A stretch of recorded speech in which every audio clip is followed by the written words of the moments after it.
বাংলাদেশে যে ঘটনা ঘটছে এটা নিন্দনীয়। এই যে সংখ্যালঘুদের বিরুদ্ধে যে আক্রমণটা হচ্ছে, এটা সরকারের দুর্বলতা এবং ব্যর্থতা, সন্দেহের কোনো কারণ নেই বাংলাদেশে। কিন্তু পাশাপাশি ইতিবাচক একটা দিক আছে। সেখানকার যারা সংখ্যাগুরু, অর্থাৎ মুসলমান অংশের জনগণ, তাদের মধ্যেকার যারা গণতান্ত্রিক দৃষ্টিভঙ্গি সম্পন্ন, ধর্ম নিরপেক্ষ ভাবনা নিয়ে যারা চলেন, তারা এটা প্রতিবাদ করছেন, কোনো কোনো জায়গায় প্রতিরোধ করছেন, এবং সংখ্যালঘুদের নিরাপত্তা দেওয়ার জন্য তারা দিবারাত্র কোনো কোনো ক্ষেত্রে প্রহরীর ভূমিকা নিচ্ছেন। তাদের যে ধর্মীয় প্রতিষ্ঠান এবং এই যে আপনার দুর্গোৎসব গেল, তাতেও তারা কিন্তু গুরুত্বপূর্ণ ভূমিকা নিয়েছে।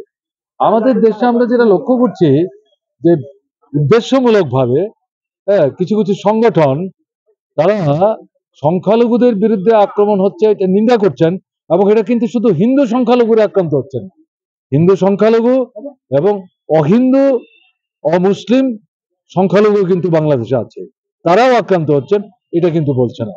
এটা ইন্ডিয়াতে যারা করছেন তারা উদ্দেশ্যমূলক। তারা এখানে হিন্দুদের মধ্যে যারা সাম্প্রদায়িক দৃষ্টিভঙ্গি সম্পন্ন, এরা ধর্মান্ধ দৃষ্টিভঙ্গি নিয়ে চলে, এদেরকে উস্কাবার চেষ্টা করছে এখানকার যারা সংখ্যালঘু তাদের বিরুদ্ধে। এবং আমাদের দেশে এটা হচ্ছে, আপনাদের আসামে হচ্ছে। জায়গা জমি কেনা বেচা থেকে শুরু করে, বাড়ি ঘর থেকে উচ্ছেদ করা থেকে শুরু করে, তাদের সিটিজেনশিপ অধিকার পাওয়া থেকে বঞ্চিত করার প্রশ্ন থেকে আরম্ভ করে ভারতবর্ষের বিভিন্ন জায়গায় হচ্ছে। কারা করছে আক্রমণ? কোথায় সরকার? বিজেপি শাসিত রাজ্যগুলিতে হচ্ছে। এটা যদি মানে ভূমিকা না নেয়, তো অন্য রাষ্ট্রের মধ্যে যে ঘটনা ঘটছে শুধু তো তার নিন্দা করলে চলবে না, কেমন না? এখন ধরুন আমি বলছি বাংলাদেশের ঘটনা, মণিপুর, আমি জনসভায় সময় বাঁচাবার জন্য বলার চেষ্টা করি। মণিপুর কি হচ্ছে? 18 মাস যাবৎ কোথায় আপনার প্রধানমন্ত্রী?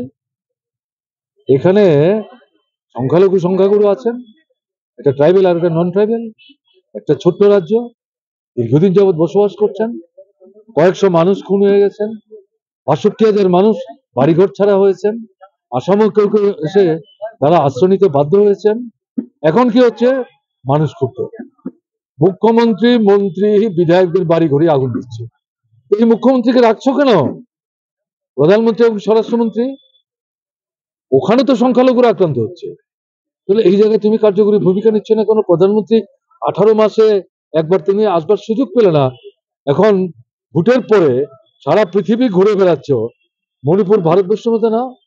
তাহলে এই যে জিনিসটা তারা করছে উদ্দেশ্য, কাজে আপনারা যেহেতু প্রচার মাধ্যমের প্রতিনিধি, এই সমস্ত বিষয়গুলো উপস্থিত করতেন। আর কি আছে? আজকের সভা কি দারুণ সভা। আপনাদের কি মনে হচ্ছে সিপিআইএম শেষ হয়ে যায়নি? তো সিপিআইএম কে শেষ করা যাবে। তার একটা আদর্শ আছে, তার একটা দৃষ্টিভঙ্গি আছে, তার একটা কর্মসূচি আছে, যেটা আমি উল্লেখ করার চেষ্টা করলাম। কেমন? এই লক্ষ্য যতক্ষণ পর্যন্ত পূরণ না হচ্ছে লড়াই চলবে, এবং এছাড়া মানুষের অস্তিত্ব রক্ষা করে মানুষের সম্মান নিয়ে, মর্যাদা নিয়ে বেঁচে থাকা সম্ভব। ফলে না কংগ্রেস, না বিজেপি, না অন্য কোনো রাজনৈতিক দল লাল ঝান্ডার লড়াই কিন্তু তাদেরকে পথ দেখাতে পারে। আজকের সভাটা এখানকার জন্যই শুধু এটা দৃষ্টান্তমূলক না, গোটা আসামের জন্য আমার তো মনে হয় এটা একটা দিশা দেবে। আগামী পঞ্চায়েতে কিরকম ফলাফল আপনাদের? তা তো বলতে পারছি না, আমি তো আসামের পার্টির নেতৃত্বের সঙ্গে পরামর্শ করি, কথাবার্তা বলি, তারা ডাকেন, মাঝে মাঝে জিজ্ঞাসা করেন, কিন্তু এই পঞ্চায়েত নির্বাচনের জন্য কোথায় কি প্রস্তুতি সেটা তো আমার জানা নেই। কাজে এটা ভালো বলতে পারবেন সুপ্রকাশ তালুকদার। আর একটু অপেক্ষা করুন, আগে তো ভোটের তারিখ ঘোষণা হোক, তারপরে জিজ্ঞাসা করলে ভালো হবে, তাই না? ঠিক আছে, তো ভালো আসন পেতেই পারে, কেমন না? সাহায্য করুন।